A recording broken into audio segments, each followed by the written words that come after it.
Welcome to the third kickoff presentation for Robofest 2023 season. We will get started in just a few more minutes. We still have some people coming in and getting situated. Daniel,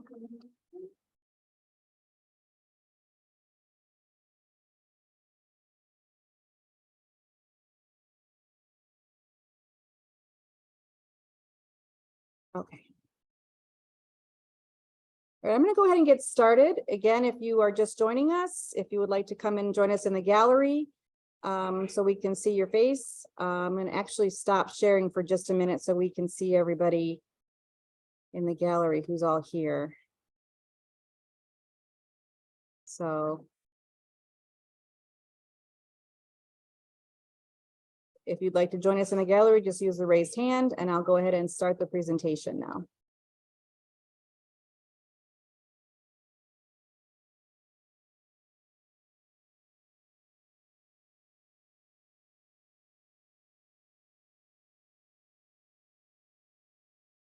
Again, welcome to the 24th season of Robofest. We've been around for 24 years, started in 1999, and we're getting started with our 2023 season.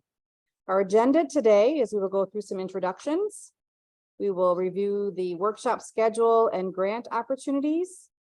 We will discuss briefly the site host opportunity in case there's any new new people interested in hosting a site this year. We will review the general rules, highlighting the most important. And then we will discuss the open competition categories, the exhibition rules, and then we'll take a brief Q&A for that. And then we will end the presentation with the game rules and then have a Q&A wrap up after that. Currently, our Robofest staff is Dr. Chris Cartwright. He is joining us remotely today. He is the director of Robofest and a professor of mathematics here at Lawrence Tech University. Elmer Santos is our assistant director. He is occupied at another competition today. I'm Shannon Polonis. I'm the coordinator full-time, and then Pam Sparks is the part-time coordinator. I could not do this job without the rest of my staff, so thank you so much. And also with us today is Dr. Chung. He is a professor of computer science, and he's the founder of Robofest. He is in the room with us today, and he is the chair of our advisory board.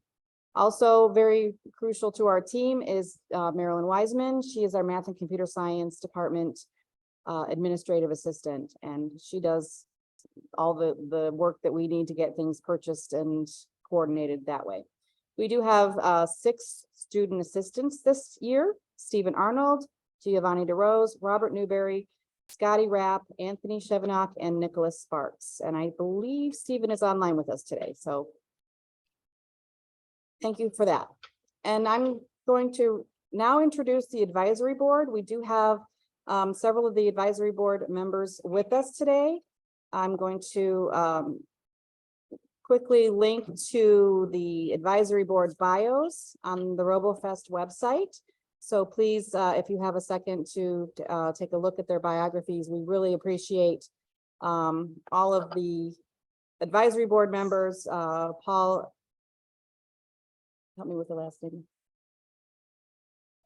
Akanga. Emma Alaba is with us today. Bill Bigos, Dr. Chung. Gavin Coleman is with us today. Scott Ezel is with us today. Linda Pence, also with us online. Josh Siegel, I did not see if he was here today. Gordon Stein is here. And Maurice Tedder is also on the advisory board. So let's all say hello and we'll welcome them to the webinar today. If you advisory board members would like to say anything or ask questions, their main function is to help us improve year over year. So they provide guidance. So if you have any questions, board members, please just use the raise hand function. We'll bring you in and you can ask. Also, if you would like to provide opportunity or suggestions for improvement, we definitely would love to hear from you there. There's Paul. Hi, Paul. So thank you. Hey, how you doing? Can you see me? I'm sorry? Can you hear me? We can hear you, yes. Okay. All right. Good morning But to you everyone. are sideways. Yeah. Oh, yes, I'm doing some other things on another computer. Okay. Is it better now? Joining us and you would like to bring in and be part of the gallery during the Q&A. I will be going through the presentation, so you won't be able to see as much, but during the Q&A, definitely anybody who's on the attendee side, if you'd like to be brought over, just use the raise hand function and we'll get you in. You don't have to do it now, just anytime you want to ask a question. We will, like I said, stop for a few points during the presentation to do some Q&A. So definitely we would love to hear from everyone who's got questions. So I'm going to go back to my screen share. Okay, moving on. We would definitely like to thank our sponsors. We have a new sponsor this year, KLA. We have several sponsors that are returning. We do appreciate their funding and their opportunities that they give us to share Robofest with students and people around the world. The Michigan Council of Women in Technology provides grants, and I'll talk a little bit about that coming up. And then the rest of them definitely provide materials and instruction and information and funding. So thank you for all of our sponsors. I'd like to review our workshop schedule quickly. These are on-campus workshops, but all of the materials will be also available online to teams that register. Again, this is for registered game and exhibition teams. There is a pre-registration site open. So if you want to register, but you're not quite sure where yet, you can register in the pre-registration site. And we have a brand new artificial intelligence machine learning for exhibition event. Dr. Chung and Elmer Santos will be conducting that on the 4th of February. So if you have students that are wanting to do something fun with machine learning and AI, it's a great opportunity for that. We do have Vex IQ, Lego EV3, and Spike Prime with various different programming languages too. So pick your hardware, pick your code language, and sign up for a workshop and come join the fun here at Lawrence Tech. As I mentioned, MCWT, one of our sponsors, is offering grants for all female Robofest teams, gamer exhibition. So these are teams that actually have to participate in a qualifier. It's a $750, up to 10 are available, and the application deadline is March 15th. So if you're interested, there is the link there. We will also put this link up on our website, as well as the presentation. For anyone who's interested in hosting a Robofest competition, we do offer site host opportunities for you to showcase your organization. You can showcase, there's opportunities for STEM and STEAM outreach. It's very easy to do a Robofest competition. They're about a half a day. So you could schedule them a Saturday or a Sunday, morning or afternoon, or even a weeknight. What we provide for site hosts at no cost, we promote your organization as an official site host on all of our promotional materials. We provide information management on our website, and we provide all the prep for competition, including judge and volunteer training and game materials, signage, name badges, templates for your program, as well as the trophies, medals, and certificates. So these are for option 1 US or for US and option 1 international groups. This is what we provide. What we ask the site host to provide is a facility with a gym or a multi-purpose room, an area for your competition, an area to secure the game teams or as they are working on their programs securely. And if you choose exhibition, you have to provide some tables and chairs, as well as some audience seating. We also ask that you provide some volunteers to run the program. We have a minimum of 4 executive volunteers, and then the amount required to manage each category and age division that you choose. Some hosts have optional concession stands as fundraisers, and also we allow team sites to collect a site host team fee to help offset the cost. We recommend about a $20 fee if needed. If you're interested in becoming a site host, please check out our website for site hosts page. The application and more information can be found there. Moving on to general rules. Now, these are rules for every team that comes to any Robofest competition. I'm going to switch presentations, and thank you, Pam. She keeps adjusting my camera here. So I'm going to switch to a different presentation very quickly.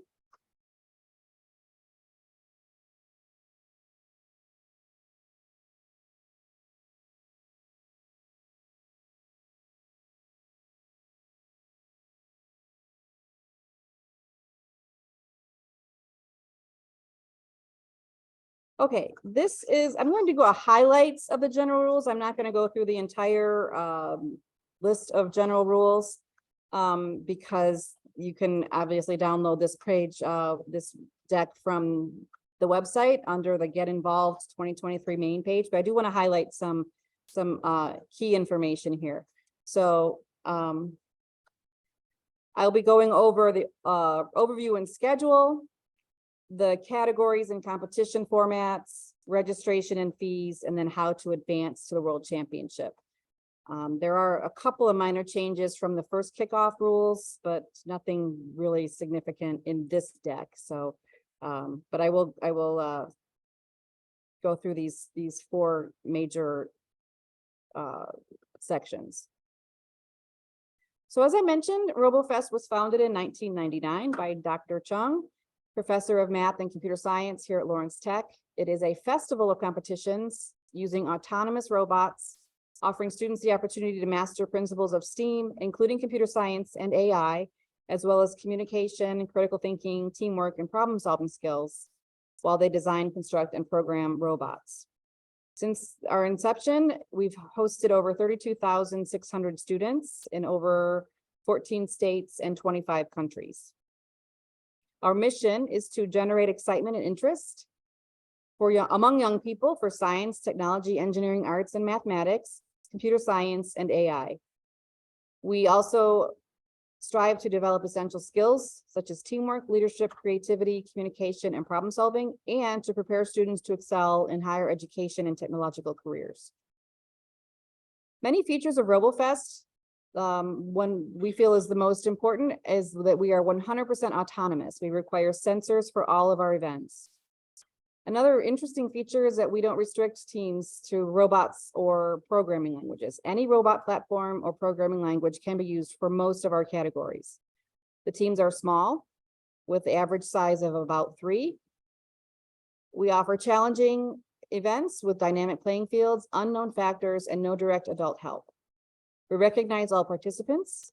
There's 2 age divisions for most categories. We consider ourselves very affordable by the use of reusing old kits, off-the-shelf parts, and a very low registration fee. We offer a variety of categories for more opportunities, and we hold ourselves accountable. We survey the students to determine their interest in STEM subjects and STEAM before and after the competition, and to see if we've made our goals to be successful every year. The assessments and surveys are sent to the coach. And again, I mentioned that the purpose of these surveys is to quantify and analyze their interests, the students' interest in subjects, and if they are increased by the participation in Robofest. These assessments are anonymous, and we do publish the results in our annual report, as well as oftentimes we publish to a Journal of Education Research. Lawrence Tech offers LTU or Robofest students a $3,000 annual renewable scholarship for students who attend Lawrence Tech. After you submit your LTU application, just complete the Robofest scholarship application on this website. And the application deadline is April 1st. The schedule for the season, we are publishing our final rules today. So all the final game and exhibition rules are published. January and March, through March, we will hold our technical workshops. As I mentioned, then the international and US qualifiers started this month. And the US qualifiers get going late February, early March, and run through the end of April. We will be hosting a game judge training event on campus here on February 11th. February through April, we'll be doing the assessment surveys. On April 17th, if teams participate through video qualifier submission, that's the date of the submission, the date that it's due. And then also anyone that's participating for exhibition, the video submission deadline for the virtual regional screening for US exhibition teams. I'll talk a little bit more about that in a minute. On April 20th, we will be the video qualifier and virtual regional teams will be notified if they advance. April 20 and 21 is the Michigan Invitationals. The events here hosted at LTU for teams that want a second chance to qualify in Michigan. And then May 11th, 12th, and 13th, we're hosting the World Championship events. On Thursday, we have Bottle Sumo Group 1, and then on Friday, Bottle Sumo Junior Group 2, Senior Bottle Sumo, Robo Parade, and Robo Med. And then on May 13th, we'll have the Bottle Sumo final match for junior teams, the Robo Arts game and exhibition programs on that Saturday. We have 2 qualifier categories, game and exhibition. This goes through the age divisions for each junior and senior, and the school grade. We do allow age waiver requests if you have students that are wanting to play up. If you have a 4th or a 3rd grader that's awesome and wants to be participating, we do offer age waivers for that. The maximum team size is 5 using any robot platform. There are some unknown factors, and that for game, each team uses a fully autonomous robot to play this year's game, and the name of the game this year is Supply Chain Challenge. And I'll describe that more in depth later on. The open categories, these are people can register without qualifying. The international members delegates are chosen by the international directors, but any team from a non-member country can register as long as space available. We've got the Unknown Mission Challenge, the Bottle Sumo, Robo Arts, Robo Parade, and Robo Med. This year, we're opening Robo Med to junior teams as well. The parade theme is for the World Championship is animation. So any type of animation you'd like to highlight is fair game. Registration and fees for qualifiers, in person or video or online if needed. The registration fee is $75. And we do have open events sometimes hosted at US sites. If the Robofest team here on campus is collecting the fee, it's $75. Some events for some open events it may differ. The fee might differ. All of the award competition materials are presented at the events, unless it's a video or online, in which case they're automatically shipped to the teams after the event is over. For international, option 1, some international sites hosts may have their own fee structure, but this applies if the registration fee is paid directly to us. The registration fee is $75 for in-person, video, and online, as well as open categories. For World Championship, we will collect another registration fee for any team that participates in any category, whether it's the game and exhibition finals or the open category events. And all the materials will be presented during the award ceremonies on Saturday. There will be 2 different award ceremonies depending on which categories you participate in. And the schedule will be announced, hopefully the next 2 weeks, we'll get all that uploaded. Okay, how to advance. For US teams, basically you have to participate in an in-person, online, or video qualifier in the US. So game and exhibition teams, moving from a qualifier to for exhibition, if you win an event, I'm sorry, let me start over. All first place award teams will automatically advance to the World Championship. So secondary teams that do not place first can attempt a second chance either through video qualifier or a virtual screening by video. So if you have any questions about this, basically everybody who wins the first place trophy in the US will be receiving an invitation to the World Championship events on May 13th for game and exhibition. Open categories, bottle sumo, UMC, arts, med, and parade. Registration will be open probably early March, and we will send out the notification of the exact date for the opening for registration through our e-news as well as on our website. So for teams in Michigan, okay, that was for US teams, not in Michigan, forgive me. For US teams in Michigan, it's a little more opportunities to participate through qualifiers. First place award-winning team and game and exhibition teams will automatically be advanced. We may draw a scoring limit and invite more teams based on scoring from Michigan. Teams that do not achieve a first place recognition at their qualifier will have, game teams will have 2 opportunities for a second chance, either through the qualifier invitational on April 21 and 22, or through USA video qualifier. Exhibition teams may also participate as a second chance through the video qualifier as well. We do expect all exhibition teams to submit a video. All the winning exhibition teams will also be screened as well through the virtual regional. And then the Robofest open categories, first come, first served. Again, the notification will go out of the exact date for each category opening for those open categories.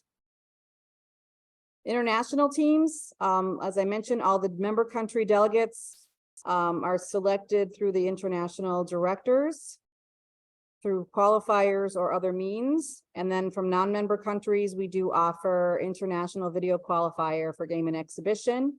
And then any non-member country that wishes to participate, any non-member country team that wishes to participate in open categories, we can make space. We can discuss, send us an email at Robofest, and then we can get you registered for those open categories. So there, we make space for you. We do have a quota this year for the international teams, just because as we're getting back to a normal situation on campus, we wanted to make it as manageable as we could without, and we were also trying to get new countries involved. We have several new countries this year. We wanted to make sure that everybody had space in our gym. So we do have a quota for, and this has been sent to all the international directors a few times, and hopefully there aren't too many more questions about that. Okay, that is the end of the general rules. I'm going to go back to the kickoff presentation.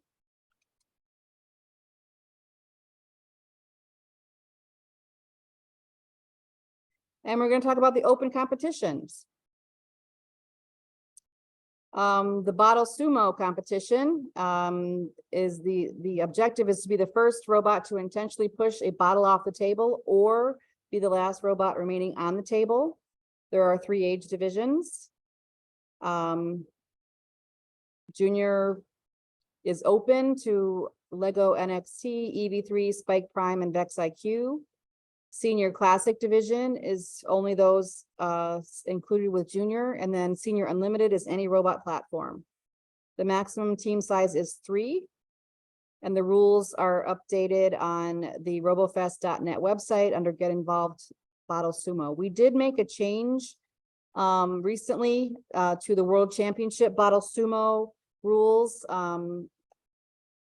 We have eliminated any sloping on the front of the bottle or the front of the robot.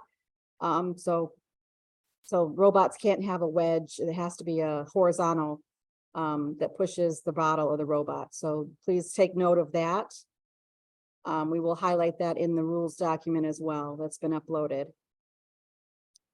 Unknown Mission Challenge is a competition where students come to a competition with a unassembled kit of robot parts at the beginning, and they're given 2 hours to build and program a robot to complete a mission that is completely unknown until that day. There's 2 age divisions.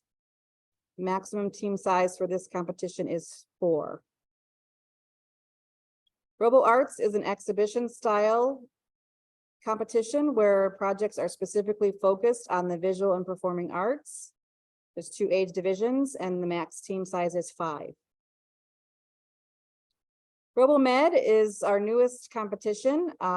It's an exhibition style with projects of intelligent and interactive biomedical robots that are related to the healthcare field. The project must use sensors and or actuators. We also look for opportunities for entrepreneurial.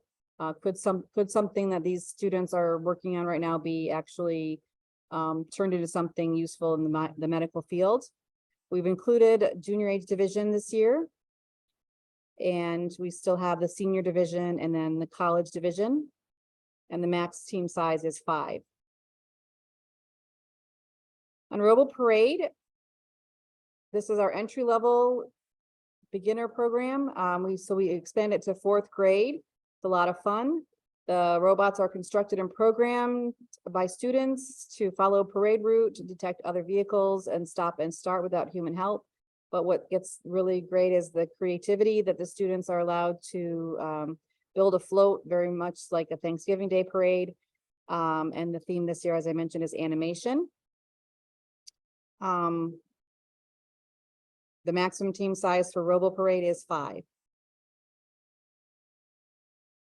Exhibition teams have, this is a qualifier. Exhibition teams have complete freedom to show off any type of creative, intelligent robotics project. This is what we consider our robotics science fair. There's 2 age divisions. There's no theme recommendation, but robots must employ sensors, and we do encourage interaction between the human and robot to robot. We do allow programmed controllers, but only the programs are written by the students. We do limit space for this project, 64 square feet, including a 6 or 8 foot table that's provided by the site host. Each team is given 4 minutes for an official presentation, including the robot demo, and the team is responsible for keeping their time. For qualifying competitions, we recommend students share videos, but they are also required for any teams that advance to the World Championship. So the videos are uploaded to the team registration page.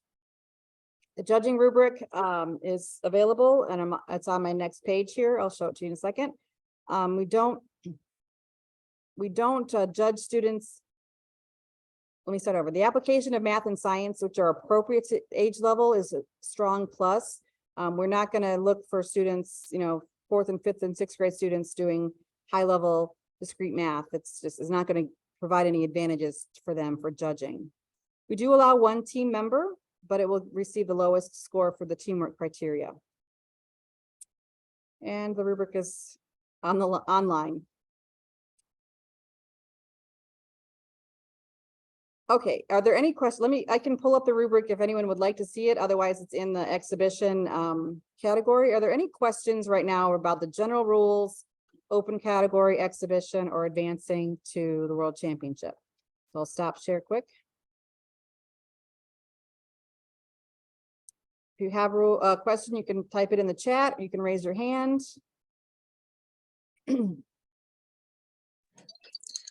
Hi, good morning.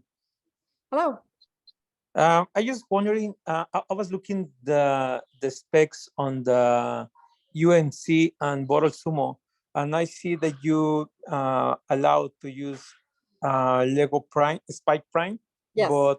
but not the Lego Inventor. Robot Inventor and Spike Prime, we consider are synonymous at this point, and we will be updating. Robot Inventor is allowed for UMC. All right, thank you. Yeah, I just wondering that because the last year we couldn't use the Inventor, and we Yes. had Inventor. Yes. And also, I was checking the international schedule for the tournament, but I didn't see the UMC date for that. For the international, Yeah, the world tournament. the world UMC is going to be I believe it's on Thursday, the 12th. Okay. We'll be publishing the World Championship schedule. We're trying to make sure everything is all set with our facilities here on campus. And so once we get that all squared away and we know exactly where things are going to be held on campus, we will publish the schedule.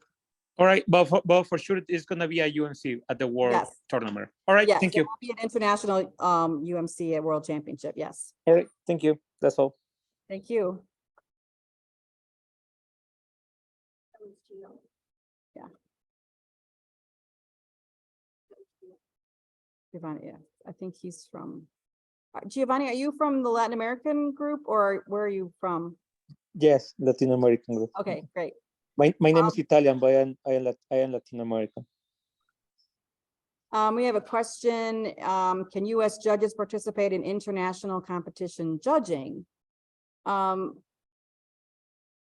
That's a very good question. I'm not sure we've ever, I mean, that really, if you can reach out to the international directors, if you're available for their competitions, I'm sure they would love to have you. That'd be fun. So Maurice, let's talk about that offline and we can figure out where it is you'd like to go and connect you with the director from that location.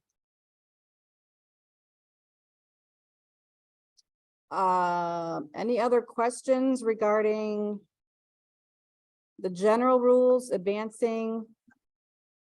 And then I'm going to turn it over now to Dr. Cartwright. He's going to go through the game rules. Okay, thank you, Shannon. Let's see, can everyone hear me? Yep. Microphone, okay, good. Okay. And I may not be as smooth in the transition as Shannon. Let's see if I can do this. I want to, I guess, share my, actually probably my screen, I guess, might be the safest thing since I do have to show a video, I guess, right? Yeah.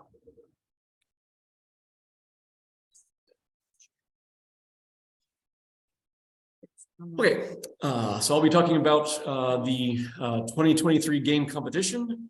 This year's theme is the Supply Chain Challenge. Again, this is the final version for the 2023 season, updated from our December kickoff.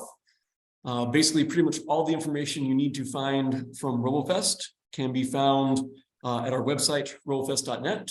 Just click Get Involved and then select your competition category. And then our other contact information is available on this slide. So now I'll talk about the game.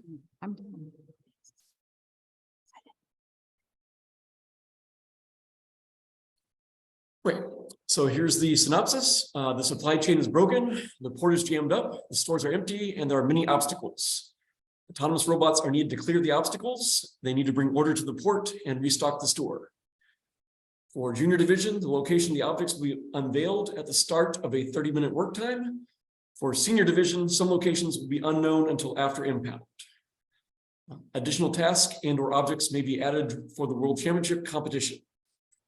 And keep in mind, this is a qualifier category, just like exhibition. Teams must compete at local or online qualifiers or through video submission to advance to Robofest World Championship. for both the game I'm talking about now and also the exhibition style. So for the, here's the game synopsis. So teams need to, the robots need to move the cans to the port and stack them, move tennis balls to the store, and remove obstacles, which are batteries, from the playing field. There's a maximum of 2 minutes to accomplish all of this. Teams are allowed to ask for one full reset, where basically all the playing field materials are reset and the robot starts over, but that's all within the same 2 minutes. The clock never stops. All the tasks must be done autonomously by the robot without any external help. Unknown tasks and factors will be unveiled just before the 30-minute work time. This will include the starting orientation of the robot, the remaining object locations. For the junior division, again, some things will be completely unknown for seniors. Stack order of the cans in the port will be unveiled before the 30-minute work time. The game ending task, and keep in mind that items or landmarks may be added for the game ending task, especially at Worlds. Basically, we'll talk about the playing field in a later slide, but pretty much the initial playing field setup will be something like that top picture. And then by the end of the 2 minutes or less than 2 minutes, again, all the batteries need to be moved off the table. The tennis balls in the store, which is there in the bottom right of that bottom picture, and the cans stacked. Again, this would just be, for instance, if the stack order were red, black, white, but that order of cans can change from site to site and round to round. And of course, in Robofest, we try to emphasize STEM learning goals. So hopefully these goals will be achieved through this game competition category. So for age divisions, again, like pretty much most Robofest categories, there are 2 age divisions. Maximum team size is 5 for the game. Again, registration fee is basically $75 for any type of competition. Some international events could have a slightly different fee schedule. Please check out, again, our Robofest website for the general rules. And just as a reminder, each team must bring a signed consent and release form, especially for the World Championship here at Lawrence Tech. But these can also be completed online prior to the event as well. Okay. Now I'll see if I can show the demo video.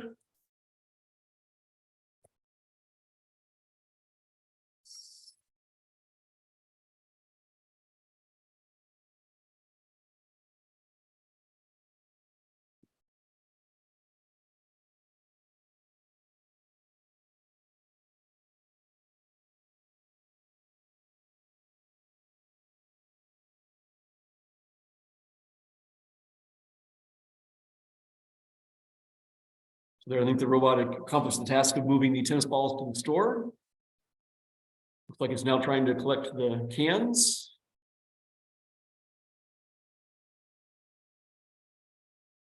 At least 2 of the cans. There's a 3rd white one. And I think this robot is not, well, at least we'll see. It might try and stack all 3 together later.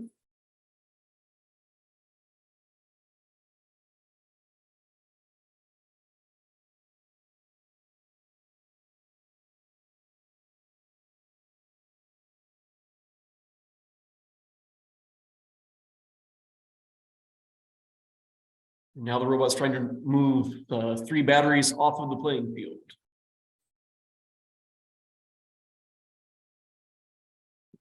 And for instance, I think today we didn't want to give away too much, but here's how this this particular round would have been scored.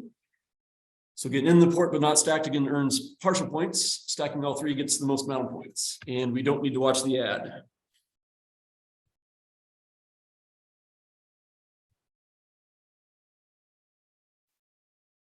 So back to the presentation. Again, hopefully that gave you an idea about this year's game. But we'll have time for questions at the end of this PowerPoint presentation. So here's a diagram of the playing field setup. Again, pretty much we'll label things, again, north being sort of like the top direction in this screen. So typically, again, we might describe the store as being in the southeast corner. The port is in the northwest corner. And then the start zone will be in the southwest corner. Again, some of these dimensions are fixed, like the 35 by 35 for the start zone is always the same. Other dimensions, as you see in that chart on the right, can vary. So for instance, A is the distance, I think basically that the white can is away from that, I guess, east side or right side of that start zone. And that can be anywhere between 15 and 30. So in the picture, I think if it's to scale, that should be approximately the closest that that white can could be to the start zone, but it could be further away. Then the other dimensions set up the other cans and tennis balls and batteries. Hopefully for ease of setup, because keep in mind there can be a different setup from round 1 to round 2. We recommend the use of hole reinforcement stickers to mark the location. Again, the objects basically just need to be covering those stickers. And so again, this would be how you would set up the playing field. Again, the playing field is a 6-foot table, but we have the specifics about these materials in, I think, the next or a later slide. Oh, and we do want to warn teams that the store location could move for the World Championship, but you should expect this store location to be the same in all the qualifying events. But finding the store might be an additional challenge for World Championships. There's just a couple differences between junior and senior divisions. Typically, the game ending task would be harder for senior divisions. Again, some information is available for both divisions before work time. One thing we emphasize is that only for juniors do we unveil the location batteries before work time. Seniors actually do not find out the location batteries until after impound. So seniors will have to come up with a slightly different strategy to locate those batteries. Another major difference is, or actually there's 2 more major differences at the bottom of the table. Juniors are only allowed 1 onboard computer controller, at least that's active. Seniors have no limit for the number of controllers. And we do not allow vision sensors for junior game teams. We do allow vision sensors for senior game teams. Here's the list of materials, very detailed. I'll just try and at least highlight the main things, but you need a 6-foot plastic folding table, at least approximately 6 foot. And again, depending on international teams, things might vary slightly between if you have metric or I guess the standard units. But typically we usually, I think, use the metric or international units wherever possible for official Robofest criteria. The floor color of the tables is unveiled at the beginning of the competition day. So again, that can vary from site to site, but it should be darker than the table color to aid with teams using color sensors. The store is 20 centimeters by 20 centimeters, and it can be made up of various type of parts. Again, many of our teams use either Lego or Vex robots, so we'd recommend those type of parts for those teams. But we'll show you some more detailed instructions of constructing the store in a next slide. The cans should be empty beverage cans. Again, the size could vary between 330 and 360 milliliters. And again, various sizes of cans. Hopefully, again, those can specs will cover international teams as well as US teams. But as long as it's close to that, again, if you're just an international host, just let us know. And basically want the cans to be the same for all teams competing at a given site. The cans do need to be covered with colored paper, either white, black, or red. And again, we recommend a special type of paper. And again, you will need to weight the cans, but preferably something that's non-liquid like nuts, bolts, or batteries. The tennis balls, again, hopefully should be standard tennis balls, but they could be any color. And we recommend that each site use the same color balls for all teams. And the batteries should be D-cell batteries. It doesn't matter if they are charged or not. We recommend the use of hole reinforcement stickers. And again, there's a link in these slides to that. And finally, you'll need some black electrical tape to, for instance, construct things like the port and the start zone.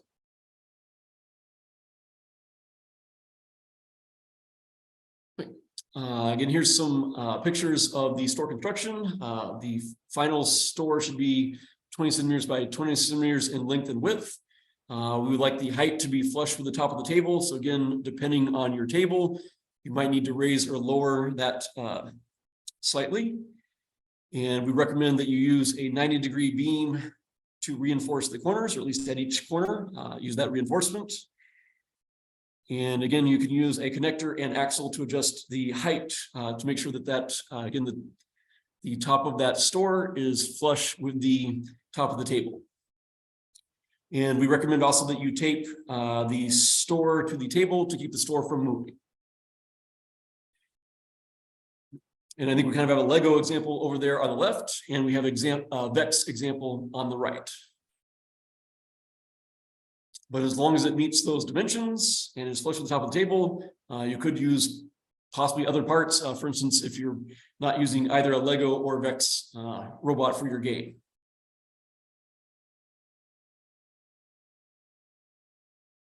So for the cans, you need to cover the side of the can with paper. And it's approximately, I think what's considered letter size in the United States, approximately 11.5 centimeters by 21 centimeters.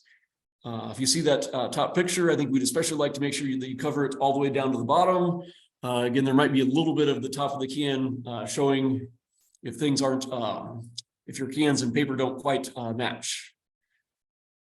And we recommend that you tape the paper to the can first, then wrap, and then you can cover the seam with tape.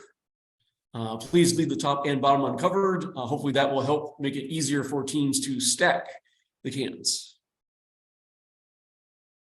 And you'll need to start with an empty can. Yes, please remove the pull tab if it has one, or flatten it. You'll need to add some weight, and the weight range will be between 60 and 100 grams. And the actual weight, again, that you'll need to use will be unveiled at the competition. But hopefully, again, main thing is we'd like all the cans to be the same weight and approximately the same size at all sites. But from site to site, there could be some variation in the cans used and the weight. Right. So for robot specifications, I'll just try and hit the highlights of this slide. Again, it's very important that the robot is created by the students. So again, if you have coaches or sites with multiple teams, please make sure, again, the students are doing all the work in constructing the robots. Otherwise, again, if there's too many robots that look too similar, we, again, may have the official judges doing an investigation. Any robot kit or material may be used in constructing the robot, including like tape and glue, other types of materials, so they don't have to be 100% Lego or 100% VEX. Or again, you could basically use a mixture of any type of kit and material. One major thing that's important is the maximum length and width is 35 centimeters by 35 centimeters. That includes any and all expansion. So the robot can never get any bigger than 35 by 35 centimeters length and width. There's no height limitation, no weight limitation, at least for game. Again, there are those type of limitations, for instance, for some of the other competition categories. Any number of sensors and types is okay, as long as it's not harmful to humans. Reminder, no vision for junior division. Any number or type of motors and servo motors, multiplexer is okay. All the wheels must touch the driving, all the wheels for driving must touch the table surface during inspection. And we ask that teams label the robots with both a team ID, it could just be the team number, or team name is optional. We just need to be able to see that team ID. And we also ask that, again, for the starting orientation instructions, that the teams label the front of the robot. We recommend a display screen, especially for game ending tasks, and that especially might be applicable to World Robofest. Again, there may be some display required, especially in the past, we've had robots be required to display numbers.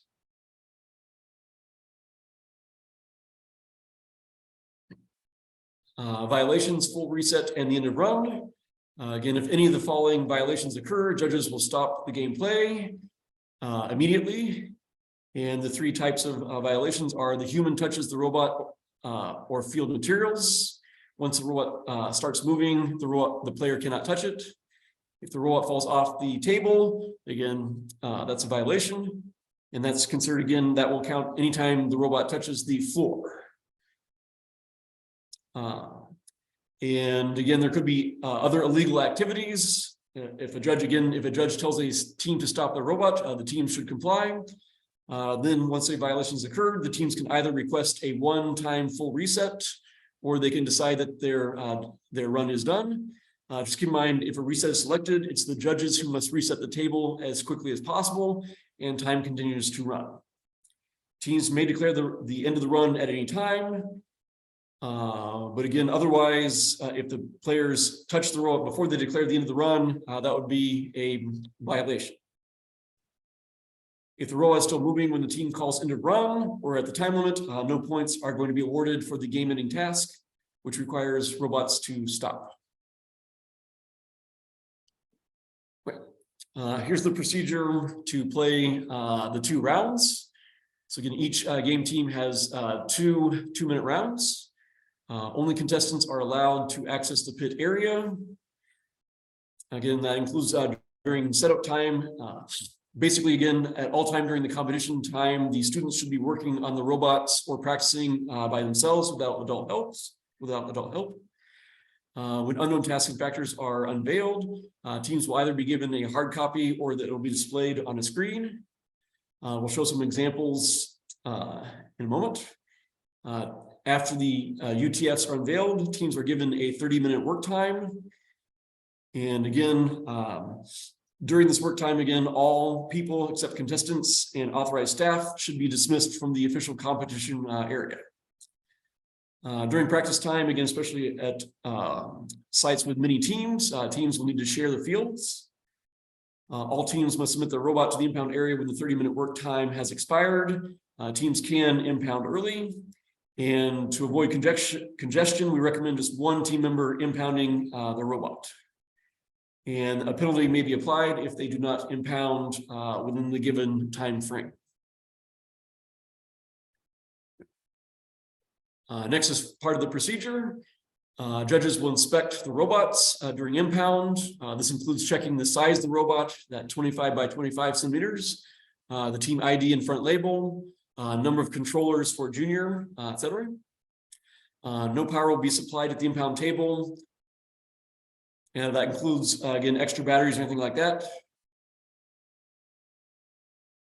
Oh, so the entire robot must be impounded. So again, if they do want to include extra batteries, that must be impounded with the robot as well. If they, for instance, if they do plan a change of batteries, but they will not be able to charge the batteries at the impound table. Teams will compete in a predetermined order determined by the site host. During the game rounds, all team members must remain in the team spectator area. Again, they should not go back and work on their computers, which will be left in the pit. When a team is called to compete, a maximum of 2 contestants per team are allowed to get the robot from impound and be present at the playing field. The judge or the master of ceremonies will check 1 if the timer is ready, 2 the judges, finally 3 the teams if they're ready. Then the standard Robofest countdown is 3, 2, 1, go, and that will be used to start each of the 2 rounds for a run. So each round has a run. 2 rounds, each round 1 run. Contestants must stay near the start zone. They should not follow the robot. And again, they should only approach the robot to end the run, request a reset, or again, if the judge tells them, the teams definitely should follow judge instructions. Final scoring is done after the run is over, and a team member must sign the scorecard to confirm the team score. So that is the procedure. Here's a sample unknown task factor for, I believe this one is, top of my slides cut off. Hopefully this is for junior or. Wait, so again, before the 30-minute work time, students will know what is the robot start orientation. So for instance, the start zone will always be in the southwest corner, inside those black lines marked out by the electrical tape. And for instance, for round 1, the team might have the robot facing east. The object locations, again, that can vary from round 1 to round 2. So again, this might be the dimensions A through F for round 1. The stack order of the cans, again, for instance, this might be a round 1 sample. It could be red on the bottom, white in the middle, black on the top. And finally, each round, there could be a different stack order, different start orientation, different game ending task, and different object locations. For instance, for round 1, the robot might be asked to be stopped with a sensor positioned over the south edge of the field. So, and again, here we have right that south edge of the field marked in this here. And it says again, just as a the robot must be stopped with a sensor positioned over any part of that south edge is a sample task. Yep, and I think that actually this first one was for junior, because notice here, like all the dimensions are specified A through F. The second slide is an unknown task factor for senior. Notice here for E and F, the locations of the batteries, we never specify where those batteries would be located. But for both junior and senior, we specify A, B, C, and D, which basically are where the cans are and the balls. For instance, seniors might have a different, again, junior and seniors might have different unknown task factors. So for instance, for senior, or this could also be like round 2 as opposed to round 1, the robot might be asked to face south instead of another direction. For seniors, for instance, the stack order might be white on the bottom, red on the middle, and black on the top, which could be different right from juniors, and there could be different stack orders from rounds 1 to round 2. A senior gaming task might be to have a robot stopped with a sensor positioned over the east edge of the field. Again, that would be at least on the right in this picture. And at the end of the run, for instance, we might also ask the seniors to make it a little more challenging to display the answer to A squared minus C squared. But at least in this case here, both A and C would be given. They would just need to program the robot to display that number. Oh, and then after it computes A squared minus C squared, raise that to the 4th power. So these hopefully give you an idea of some sample task. Scoring. Basically, the black lines that mark the port are considered part of the port. So for instance, as long as the circular projection of the can is past the outside boundary, then it will receive credit for being in the port. So that picture kind of in the middle, the top picture in the middle, that would receive points for being in the port.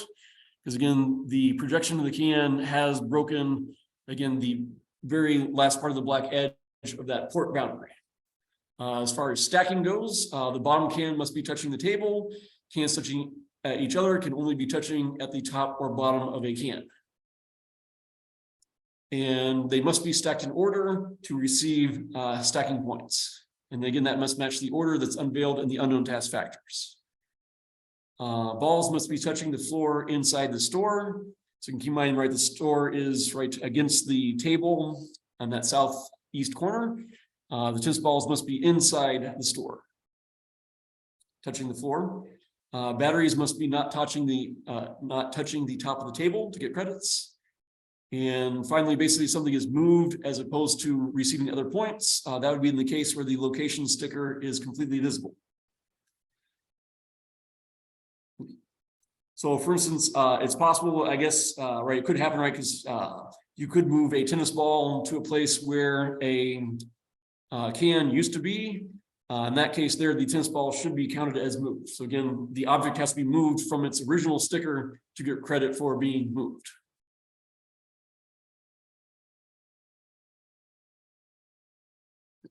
Here's at least a sample of the scorecard. Again, you can find this and all other Robofest information at robofest.net.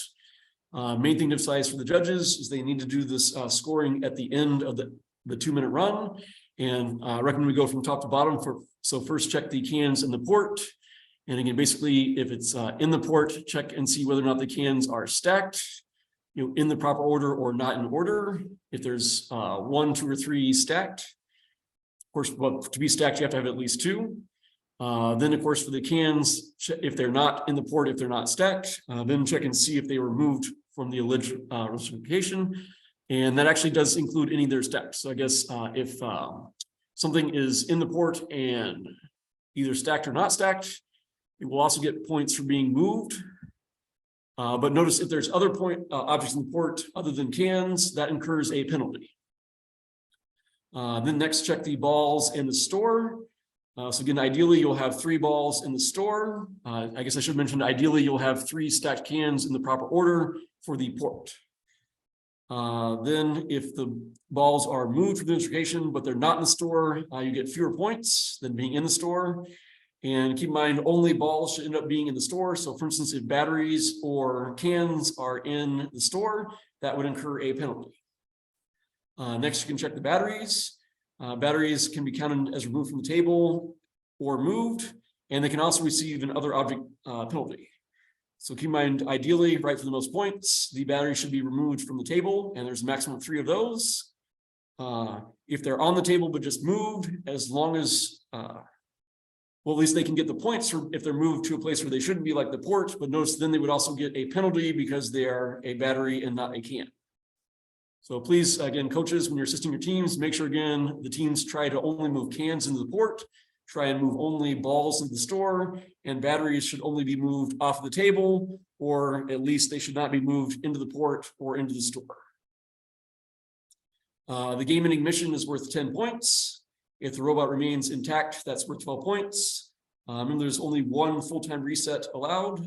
If that is used, that's a 3-point penalty. The total maximum score is 100. And if a team does get a perfect score, the judges need to record the time left in seconds. We don't need that time left, though, if they did not score a perfect score. Great, just 2 more slides, and then we'll open it up for questions. So finally, here are FAQs from the official rules. A player failed in starting the robot. Can the player retouch the robot to start? The answer is yes. Keep in mind that the timer will continue to run. The robot is touching objects at the end of the run. Is this okay? Yes. The object will be scored the same as if there was no contact with the robot. What if a tennis ball ends over the location sticker of a battery at the end of the run? How is that scored? Objects that end over the location of a different type of object will be scored as moved. The object is not considered as moved if it ends on the sticker of another object of the same type, and the sticker cannot be visible. So for instance, we don't expect judges to remember if one ball was moved from one ball location to another ball location. But for instance, if a can is moved from a can location to a ball location, they'll get credit. Is a color sensor needed to sort the cans? No. Color sensor may be helpful. Enough information will be given to find the location of the cans without a color sensor. A light sensor, for instance, can differentiate the cans if the color sensors are not available. Is part of the robot allowed to be dropped from the table and left? The answer is yes. A robot may be designed to leave parts with the objects and will not be penalized. But such a feature, again, should be told to the judges at impound, because otherwise the judges might not give it the 12 points for remaining intact. So that's the main reason why that question is important. Finally, last 4 FAQs that we have currently. Can we use red tape to cover the can or only red paper? Paper is preferred. Regional, though, that would be left up to regional directors for their discretion. We will definitely be using red, black, and white paper at World Championship Finals, and we'll make sure, of course, all the cans and all the materials are the same for all fields at World Championships. Is there any limit on the number of controllers in the robot game? For instance, can you use 2 Spike Prime hubs? Junior division is limited to only 1 controller. Senior division is the division that does not have a limit. Are the measurements for the start zone and port from the center of the tape or outside edge of the table? All measurements are made from the edge of the tape, the inside edge for the start zone, and the port and outside edge for the objects. And hopefully, again, that is reflected in the diagrams that we have, reinforce those guidelines. Final question then on the FAQs currently is, will the color of the store be known in advance or at least be the same on all tables? And again, I guess whoever asked this again was maybe concerned that a white box might appear, again, like being part of the table, whereas a black box might appear like the edge. It says the color of the store will be unknown until the competition day. However, it says there should be sufficient contrast between the table surface and the floor, which is also the floor and the store. And we'll make sure again, I think this probably hopefully is in the most updated version of the rules. At least when this FAQ was done, this was maybe back in December. So hopefully in the final version posted today, this has been clearly stated. And that's the end of my presentation. So I believe now we have time if teams have questions, especially about the game.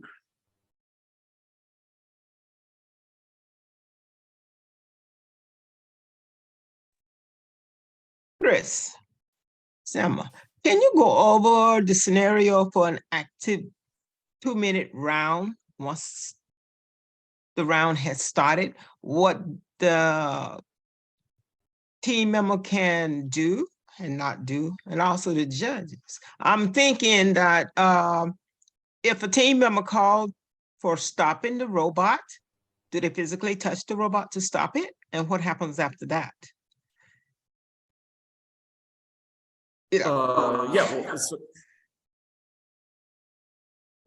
so basically, once the 2-minute timer starts, pretty much like only the team members should be touching the robots, but they should not be touching the playing fields. And ideally, of course, unless they want a penalty, they shouldn't touch it at all, right? Once they press the go in their start program, basically the students, should just stay like with the start zone and just let the robot sing.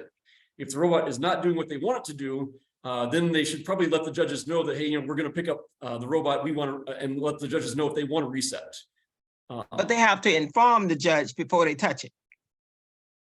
Correct. That they should, ideally, I would recommend they should. I mean, but basically, if they just go and touch the robot, that's a violation. Whether or not they inform the judges that they plan to do so, right? Once the robot leaves the start zone, that's a violation if it's touched. Otherwise, the judges may ask the students to pick up the robot if it looks like, if it goes off the table and it's running, wild. Because basically, once it leaves the table, that's a violation. There's no point to wait. Ideally, students probably should pick the robot up before it goes haywire, out of control. Yeah, in that scenario. But now, if they want to actually call for a reset, they shouldn't touch the robot until the judges inform them they can touch it, and then they will do a reset. Otherwise, they get two penalties. Sounds like they're going to get two penalties. As opposed to just one, but I mean, like for instance, if the robot goes off the table and they then touch it, it's only one penalty. But like if either of those happen, ideally they would catch the robot before it goes off the table.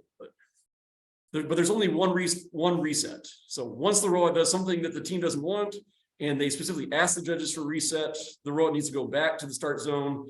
And keep in mind, the timer never stops. So hopefully, if anything goes wrong with the robot, the teams and the judges will act quickly to reset the tables. The judges should be the only ones resetting the table. Because the teams are not supposed to touch the playing field materials.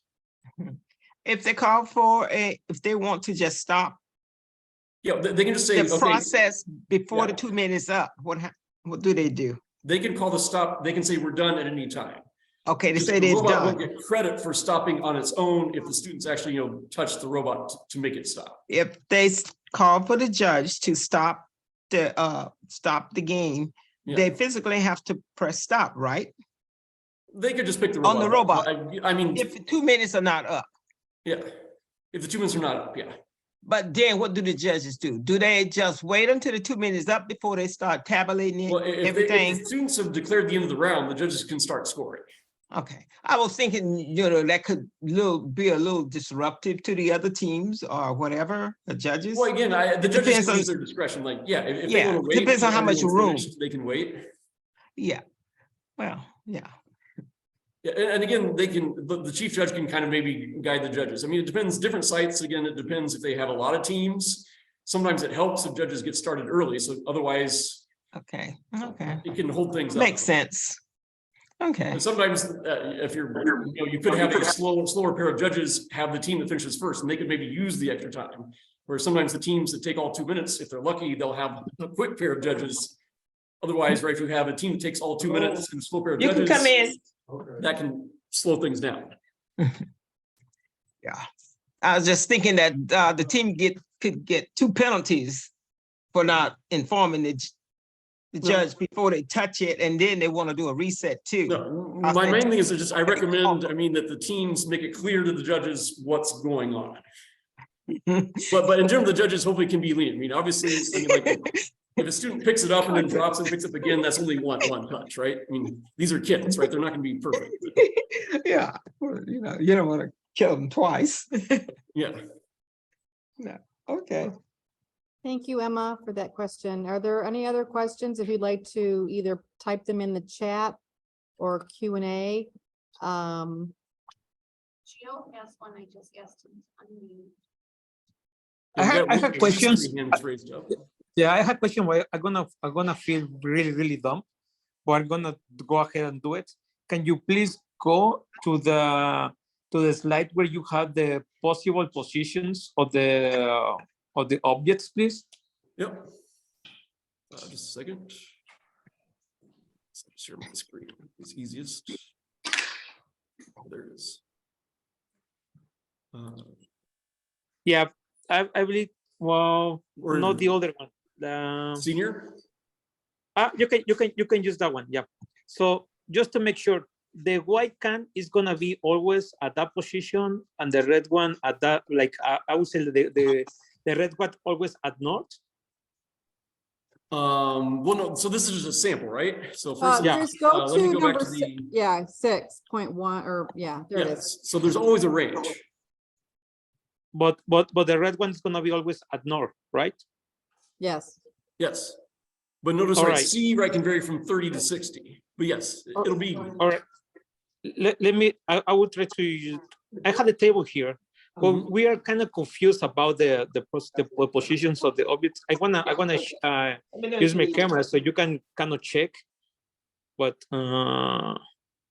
it doesn't allow me to use the camera. Okay.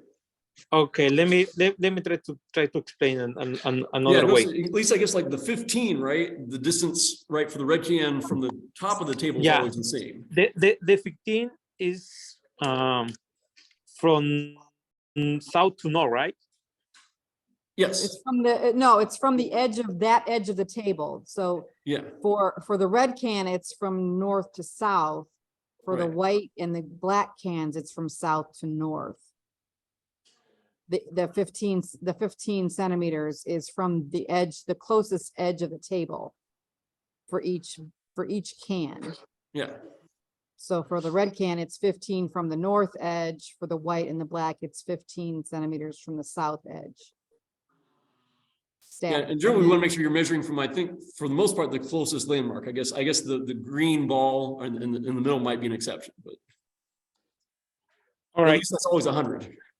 Okay. Yeah. All right. Okay. Can you move it to also to the where the slide where you have like the example for the round Sure, I can go back to the for example. the You senior. want junior, senior. Okay, here's Yeah, senior. I was confused on the E and F because you gave two numbers, Yes, 5 to 35.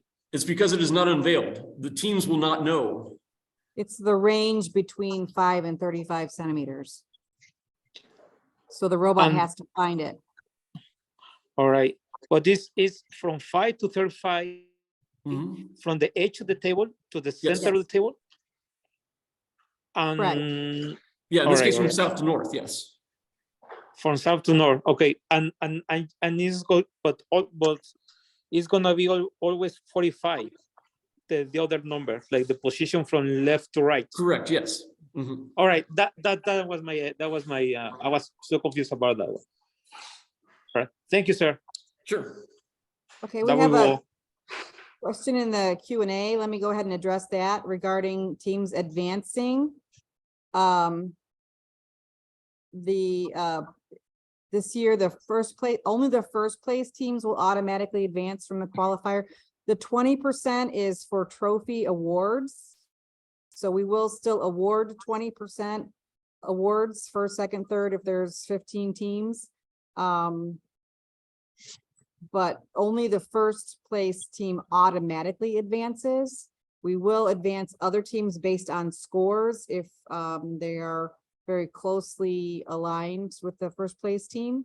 So yes, this is kind of like what we've done for the last couple of years.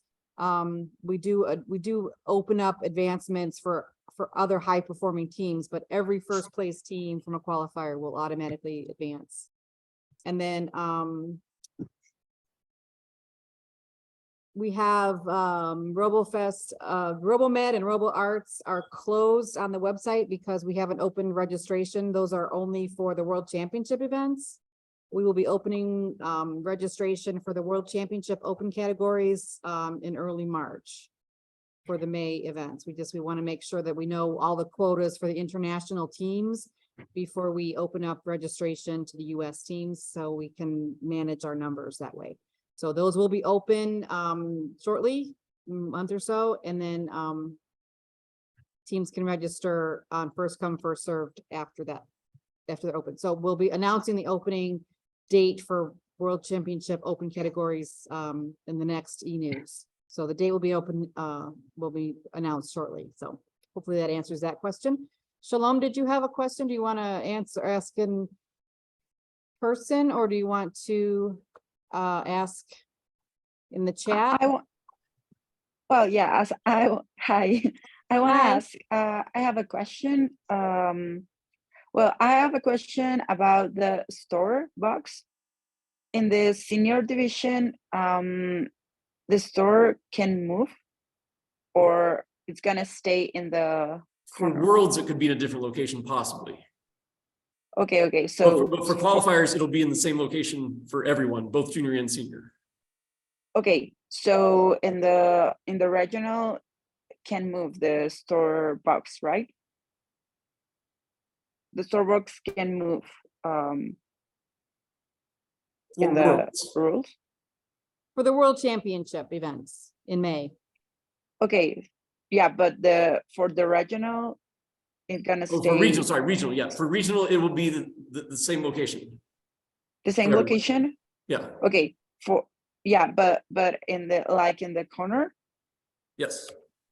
Yeah? Yeah, I can Okay, go back to so- that slide if you want to see. Yeah, thank you.